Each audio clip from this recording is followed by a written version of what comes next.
My neighbor laughed in my face and told me that if I wanted my land back, I could spend the next 5 years fighting him in court. 48 hours later, the county slapped bright red stop work notices all over the luxury clubhouse he had just finished showing off to everyone in town. Watching him realize that money couldn't buy his way out of a property line was one of those moments I'll probably remember for the rest of my life. My name is Ethan Mercer. I'm 35 years old, and I own a small roofing company outside a quiet mountain town in western Colorado. Nothing fancy, just 2 trucks, 5 hard-working guys who have been with me for years, and enough jobs to keep the lights on. I never wanted to be the richest guy in town. I just wanted an honest business, a peaceful place to come home to, and the piece of land my grandfather left me before he passed away. That land meant more than people understood. To most folks, it looked like 11 acres of trees, rolling hills, and a creek that only really came alive after spring snowmelt. To me, it was every fishing trip I ever took with my grandfather. Every Saturday spent walking fence lines while he explained how every survey marker had a story behind it. He had spent 40 years as a licensed surveyor, and there was one sentence he repeated so many times I could still hear it in my head years after he was gone. Land doesn't lie, Ethan. People do. Back then, I thought it was just another one of those old man sayings. Turns out it became the most valuable advice anyone ever gave me. Things stayed quiet until a man named Preston Holloway bought the property across the ridge. He wasn't from our town. He came from Denver, drove imported SUVs, wore expensive watches, and somehow managed to tell everyone how successful he was within 5 minutes of meeting them. The first time we talked, he smiled, shook my hand, complimented the view, then spent 20 minutes explaining how he planned to transform the entire hillside into the nicest estate in the county. I remember thinking he sounded more like he was pitching an investment than introducing himself to a neighbor. At first, I honestly tried to be welcoming. Small towns survive because people help each other. I even loaned one of his contractors a generator after a storm knocked out power during the first month of construction. They thanked me, brought it back, and I figured we'd get along just fine. I couldn't have been more wrong. Little things started happening. A stack of gravel mysteriously appeared just inside my tree line. Then, construction trucks began using a dirt path that crossed my property because it saved them about 3 minutes compared to using the county road. I walked over one afternoon and politely said, "Hey guys, I don't mind helping once in a while, but I'd appreciate it if you'd stay on your own side." The foreman apologized, promised it'd never happen again. And 2 days later, I counted 7 trucks making the exact same shortcut. Every time I brought it up, somebody had another excuse. They didn't know. They were only following directions. They thought the land belonged to Preston. It was always somebody else's fault. Preston himself never apologized. Instead, he'd smile that expensive smile of his and say things like, "Come on, Ethan, we're neighbors. Don't make everything about lines on a map."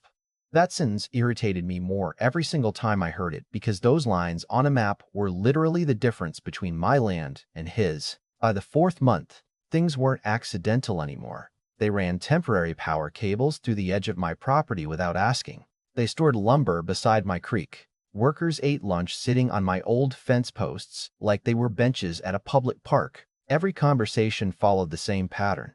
I'd stay calm. Preston would laugh. Somehow, I was always the unreasonable one for expecting people to respect boundaries. My crew started noticing it too. One afternoon, my lead roofer, Mike, climbed down from a truck and looked toward the construction site before saying, "Boss, they're acting like they already own half your place."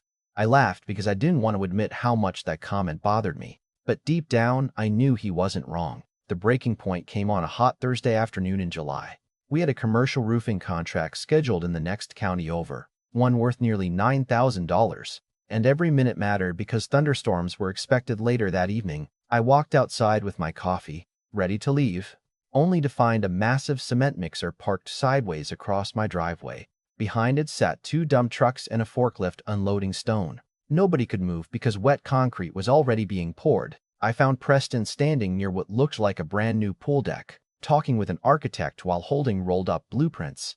I watched straight over and said, "Move the truck, right now." He barely looked at me. "Give us an hour." "I don't have an hour." He shrugged without even lifting his eyes from the plans. "Sounds like your scheduling problem." "Not mine." I could actually feel my blood pressure climbing. "You're blocking my driveway." Finally, he looked at me, smiled like I was a child throwing a tantrum, and said, Then maybe you should have built a wider one. His architect laughed. 2 contractors laughed. Even one of the laborers tried not to smile. I stood there for another second, realizing there wasn't a single thing I could physically do without making myself the bad guy. So I climbed back into my truck, called my client, explained why we'd be late, and listened as they canceled the job altogether because they couldn't wait. Almost $9,000 disappeared in a 5-minute phone call because one man thought my property existed for his convenience. That night, I sat on my grandfather's old porch with a cold cup of coffee, staring across the ridge at Preston's brightly lit clubhouse, where music echoed through the trees while guests celebrated around the pool. And, for the first time since he'd moved in, I stopped asking myself how to make peace with my neighbor. The next morning, I unlocked my grandfather's old filing cabinet, the one that had sat untouched in the corner of my workshop for almost 6 years, and for the first time since his funeral, I started opening every drawer one by one. Most people would have seen stacks of faded maps, handwritten field notes, yellow survey books, and metal tubes filled with rolled-up plats, but to me it felt like I was sitting across the table from him again. Every page carried his neat handwriting. Every folded map reminded me of weekends when he pointed tiny numbers and somehow make boundary law sound more exciting than football. I kept hearing that sentence over and over. Land doesn't lie. People do. Around lunchtime, I finally found what I was looking for. An original certified survey completed in 1964, complete with county stamps, monument coordinates, and notes about every iron pin driven into the hillside. My grandfather hadn't just surveyed our property. He had surveyed nearly the entire valley before most of the newer subdivisions even existed. Suddenly, all those years of him insisting we never remove old fence posts or disturb marker stones made perfect sense. I loaded everything into my truck and drove to the county recorder's office. The woman behind a counter, Linda, had known my grandfather for years. She looked up, smiled, then saw the stack of documents under my arm and raised an eyebrow. That's either a history lesson or trouble. I smiled back, maybe both. She helped me pull every recorded plat, easement, and subdivision amendment connected to Preston's parcel. Then she quietly leaned closer and asked, "Is this about the mansion on Ridge View?" Apparently everyone in town had been talking about it. I simply nodded. 20 minutes later, I walked out carrying copies of every document I needed. My next stop was the county GIS office where aerial photographs from different years could be compared against property records. A young technician named Alex helped overlay the original survey with recent satellite imagery. We zoomed in slowly, lining up roads, tree clusters, creek bends, and boundary monuments. At first, nothing jumped out. Then Alex stopped moving the mouse. "Hold on," he muttered. He adjusted the transparency, clicked another layer, then leaned back in his chair. "You're going to want to see this." My stomach tightened before he even turned the monitor toward me. The luxury clubhouse that Preston had been proudly showing off online wasn't sitting near the property line. It crossed it. Not by inches either. The entire northeast corner extended well onto my land. We kept measuring. 16 feet. Then we checked the pool deck. 12 feet across my boundary. The decorative stone fountain emptied runoff directly onto my hillside. Even one retaining wall appeared to have been built inside a protected drainage easement connected to my creek. Alex looked at me, then back at the screen. "You know," he said carefully, "if these measurements hold up in the field, this could become very expensive." I thanked him, printed every overlay available, and drove home without turning on the radio. My hands weren't shaking from anger anymore. They were shaking because I realized Preston hadn't just ignored me. He'd ignored engineering drawings, county records, and decades of legal documentation because he assumed nobody would challenge him. Over the next several days, I didn't confront him once. That surprised him. Every afternoon, I saw workers adding stone veneers, landscaping around the pool, and installing expensive outdoor lighting. Preston probably thought I'd finally accepted defeat. In reality, I was quietly building a file thick enough that nobody could dismiss it as a neighborhood disagreement. Mike noticed the change. "You're awful quiet," he said while we loaded shingles one evening. "Planning something?" I laughed. "Not planning, documenting." He grinned. "That's somehow scarier." By Friday, my cardboard evidence tube was completely full. Certified surveys, satellite overlays, property deeds, drainage records, photographs with timestamps, videos showing construction equipment crossing onto my land, copies of text messages asking them to stop, receipts proving I lost that roofing contract because my driveway had been blocked. Every conversation, every date, Every detail was organized in chronological order. My grandfather believed facts beat emotions every single time, and I intended to prove him right.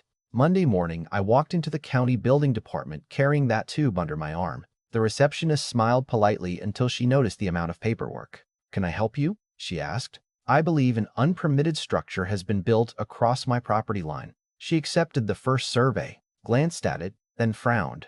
A minute later, she disappeared into the back office. Instead of returning alone, she came back with her supervisor. He looked through several pages without saying much before picking up his phone. "Steve," he said quietly, "I need engineering downstairs." That got my attention. 10 minutes later, a county engineer joined us around the counter. He studied the survey, compared it with aerial photographs, then asked one simple question. "Has the owner provided approved grading permits?" The receptionist searched the system. Nothing. He asked about retaining wall permits. Nothing again. Pool permit. Nothing. Clubhouse permit. Still nothing. Finally, electrical inspection records. Again, nothing. The engineer slowly lowered the folder and looked directly at me. "Are you telling me this entire project has been built without county approval?" I answered honestly. "I'm telling you I don't know what approvals they have. I'm only showing you what exists on my property." He nodded once, thanked me for bringing everything in, and said inspectors would visit the site immediately. I walked out feeling strangely calm. There wasn't any dramatic celebration.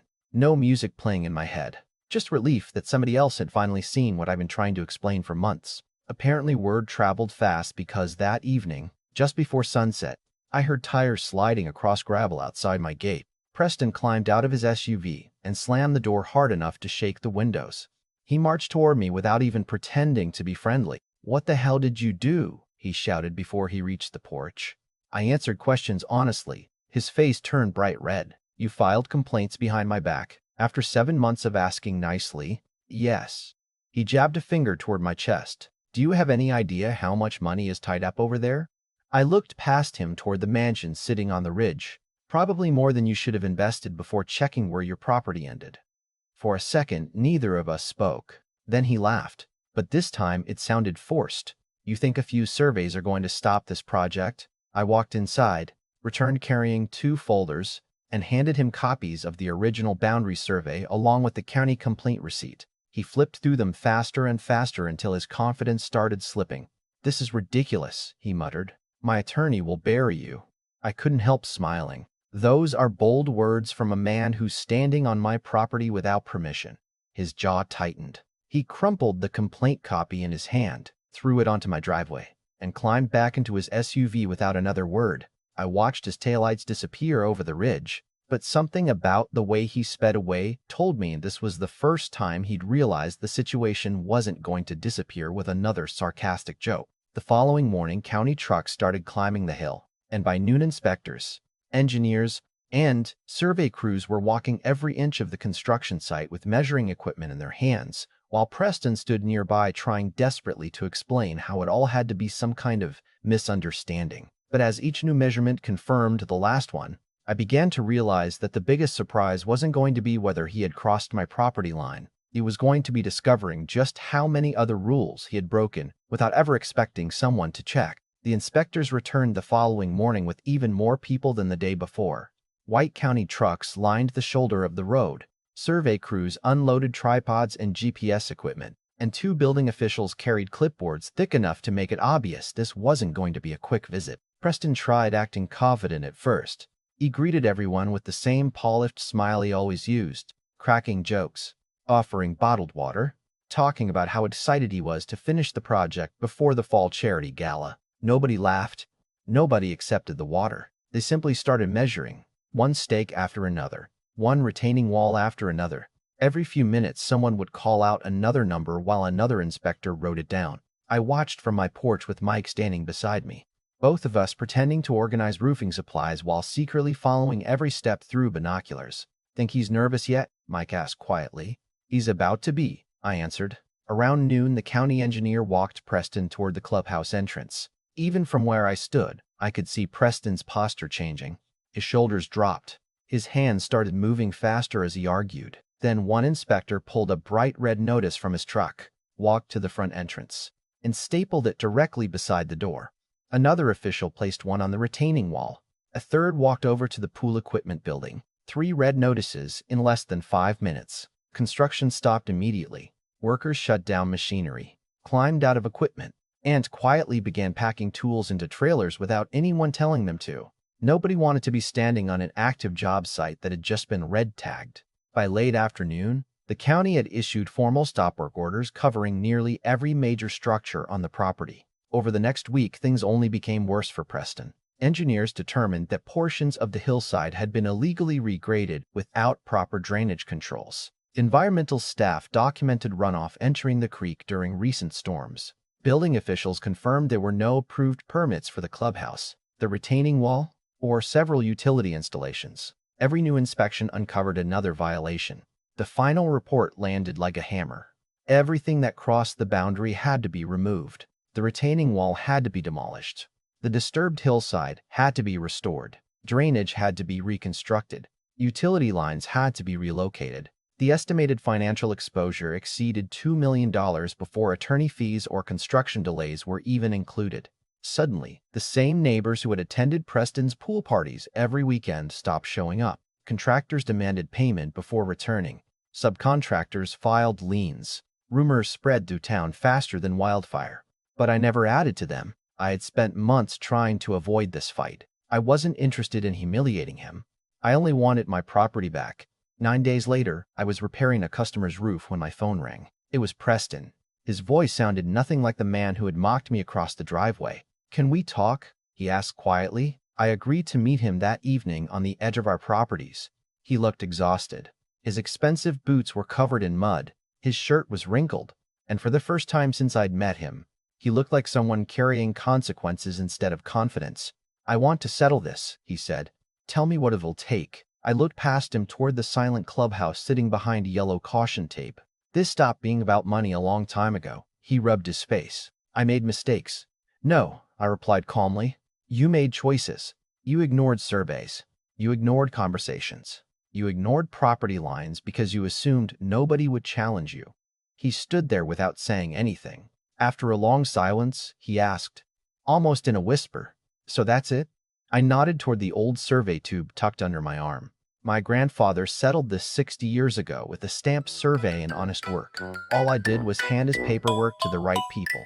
We never spoke again after that evening.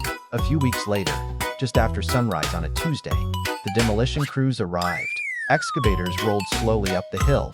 Hydraulic breakers echoed through the valley. And one section at a time, the luxury clubhouse disappeared. I sat on my porch holding a mug of coffee, exactly where my grandfather used to sit, listening to the sound of concrete breaking apart. There wasn't any celebration. No victory dance. Honestly, it felt more like watching a very expensive lesson unfold in real time. The land looked different after everything was cleared away. But one thing hadn't changed. The property line was exactly where it had always been. My grandfather had been right all along. Land doesn't lie. People do. Looking back now, I sometimes wonder if any of this would have happened if Preston had simply apologized the first time I asked him to stay off my property. Maybe we'd have become friends. Maybe we'd have shared a fence and laughed about the misunderstanding years later. Pride has a funny way of turning small mistakes into disasters that no amount of money can fix. So now I'm curious what you think. If you had been in my position, would you have kept trying to work things out with a neighbor who ignored every warning? Or would you have gone to the county much sooner? And if you were Preston, at what point would you have admitted you were wrong?